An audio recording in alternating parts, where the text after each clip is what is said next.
Hello बच्चों, आज अर्धवार्षिक परीक्षा हमारी चल रही है और अर्धवार्षिक परीक्षा में आज कक्षा 10वीं में विषय है सामाजिक विज्ञान का पेपर हुआ जो इस प्रकार है। इनके सभी जो हमारे ऑब्जेक्टिव पोर्शन है उसको हम देखते हैं कि किस प्रकार हैं। तो सभी प्रश्न अनिवार्य हैं। प्रश्न क्रमांक 1 से लेके 5 तक वस्तुनिष्ठ प्रश्न है और उन्हीं सभी वस्तुनिष्ठ प्रश्न पर 1 अंक है और उसके बाद हमको 2 नंबर वाले क्वेश्चन हैं। तो सबसे पहले हमारा जो प्रश्न क्रमांक 1 है, निम्नलिखित प्रश्नों के सही विकल्प चुनकर लिखिए। तो इसका प्रश्न पहला है, रविंद्रनाथ टैगोर द्वारा बनाए गए चित्र में भारत माता के हाथ में फूल है तथा वे हाथी और शेर के बीच खड़ी है। तो इस चित्र में हाथी और शेर का प्रतीक है, क्या है? तो है शक्ति और सत्ता का प्रतीक है। अगला प्रश्न है, अवनालिका अपर्दन मृदा को बनाता है तो कृषि के लिए उपयुक्त है। फिर है अगला प्रश्न है, सिंगवेरा इलाहाबाद में जल संरक्षण हेतु एक उत्कृष्ट जल संग्रह तंत्र किस नदी में बनाया गया है? तो इसका आंसर है गंगा नदी। फिर अगला प्रश्न है, राष्ट्रवाद जो 19वीं शताब्दी के अंत में एक शक्ति के रूप में उभरा का अर्थ है, यह अन्य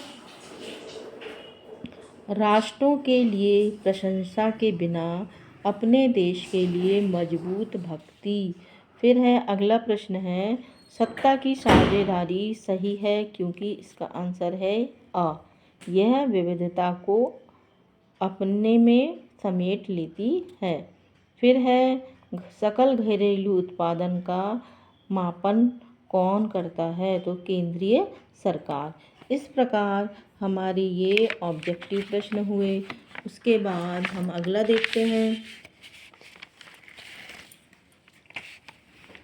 अगला प्रश्न है, खाली स्थान, रिक्त स्थानों की पूर्ति कीजिए। तो जल संरक्षण से संबंधित खादीन एवं जोहद खाली स्थान है तो उसमें आएगा राजस्थान। दूसरा है, सन 1918 में गांधी जी सूती कपड़ा कारखानों के मजदूरों के बीच सत्याग्रह आंदोलन अहमदाबाद। तीसरा है, अंतर्राष्ट्रीय एजेंसी मुक्त व्यापार करती है तो इसको कह सकते हैं WTO या विश्व व्यापार संगठन। फिर है, असम, नागालैंड, अरुणाचल प्रदेश, मिजोरम संविधान के अनुच्छेद 371 के तहत विशेष शक्तियों का प्राप्त किया। फिर है अगला प्रश्न है, मानव विकास सूचकांक में मध्यम मानव विकास श्रेणी में आता है। फिर है, वन्य जीवों के आवास संरक्षण का पहला कानून 1972 में बना। अब उसके बाद है, निम्नलिखित प्रश्नों के उत्तर सत्य असत्य में लिखिए। तो पहला है, भारत में पहली कपड़ा मिल 1854 मुंबई में लगाई गई। फिर है अगला, संविधान द्वारा 22 भाषाओं को 7वीं अनुसूची में रखा गया है तो वो है असत्य। फिर है, GDP का पूरा सकल घरेलू उत्पादन कहलाता है, सत्य है। मध्य प्रदेश में स्थानांतरित कृषि खरीफ नाम से जाना जाता है, गलत। फिर है, प्रथम अंतर्राष्ट्रीय सम्मेलन हुआ 1943 में, गलत। 1992 में हुआ था, 92 में। डॉक्टर अंबेडकर द्वारा 1933 में दलित वर्ग एसोसिएशन की स्थापना की गई, ये भी गलत है। फिर है, हम देखते हैं मैच द कॉलम देखते हैं। तो सबसे पहला जो है हमारा, भैरव देव डाकस सेंचुरी राजस्थान, श्रीलंका का प्राचीन नाम सिंगली, बेल्जियम की राजधानी ब्रुसेल्स, पहला विमुद्रीकरण सन 1946, स्टेपलर ऊनी रेशों के हिसाब से ऊन का छाटना और उद्योग कारखाना द्वितीय क्षेत्र में। इस प्रकार हमारे ये प्रश्न हुए। अगला जो प्रश्न है वो है, पहला है 5वां प्रश्न क्रमांक है, क्रांति मानव जाति का जन्मजात अधिकार है जिसका अपहरण नहीं किया जा सकता। इसका आंसर है भगत सिंह। फिर पूर्ण स्वतंत्रता का प्रस्ताव कब पारित हुआ? तो सन 1929 में रावी नदी के तट पर। फिर है मई 1634 में किसने लिखा था कि छोटी चेचक उपनिवेशकारों के लिए ईश्वर का वरदान है? यह है जॉन विले पार्थ। फिर है धर्म और राजनीति को अलग नहीं किया जा सकता। उक्त कथन है महात्मा गांधी का। फिर है अगला प्रश्न है ऋण की औपचारिक स्रोतों की कार्यप्रणाली पर भारत में कौन नज़र रखता है? तो इसका जो आंसर है वो है भारतीय रिजर्व बैंक। फिर है पेरियार बांध रिजर्व कहाँ पर है? तो ये है केरल में। अगला जो प्रश्न है वो हमारा प्रश्न है भारत में सबसे अधिक कौन सी मिट्टी पाई जाती है और इसकी कोई दो विशेषताएं लिखिए। तो भारत में सबसे अधिकांश जो मिट्टी पाई जाती है वो है काली मिट्टी। और काली मिट्टी की क्या विशेषता है? ये है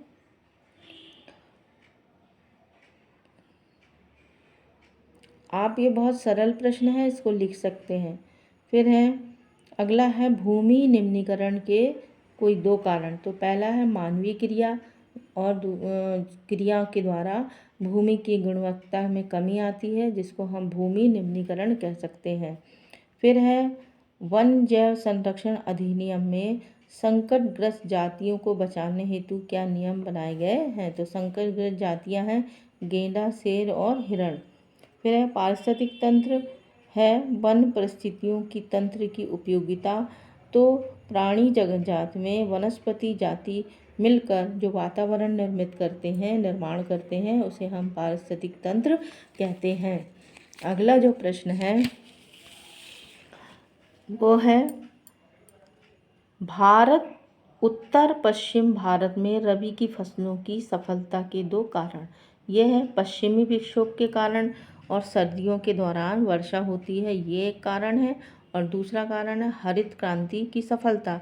ये दोनों कारण ही रबी की फसल के लिए उपयोगी हैं। फिर है अगला जो प्रश्न है क्या कारण है कि भारतीय बाजार में जूट की मांग कम होती जा रही है? तो इसकी भारत की जूट की मांग मिलों को चीनी नहीं मिल रही और चीनी मिलों को ऑर्डर कम मिल रहे हैं। ये दो कारण हो सकते हैं। फिर है यूरोप में राष्ट्रवाद की शुरुआत कब हुई? तो फ्रांसीसी क्रांति के बाद ही यूरोप में राष्ट्रवाद की शुरुआत हुई।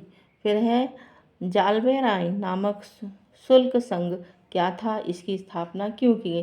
तो यह जर्मन के राज्यों में एक शुल्क संगठन है जिसको हम जाल्बेराइन नामक संगठन कहते हैं।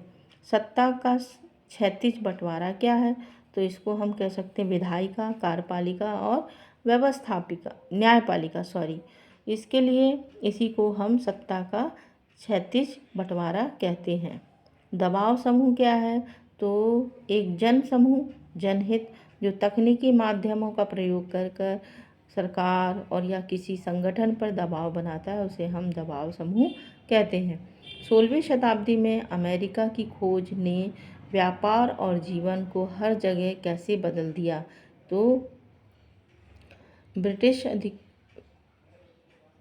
ये वाला प्रश्न तो अभी आप अपने शिक्षक से पूछ सकते हैं। फिर है होम चार्जर ब्रिटिश अधिकारियों के द्वारा भारतीय लोगों पर जो चार्ज लगाया जाता था उसे ही होम चार्ज या देसी खर्चे कहते थे।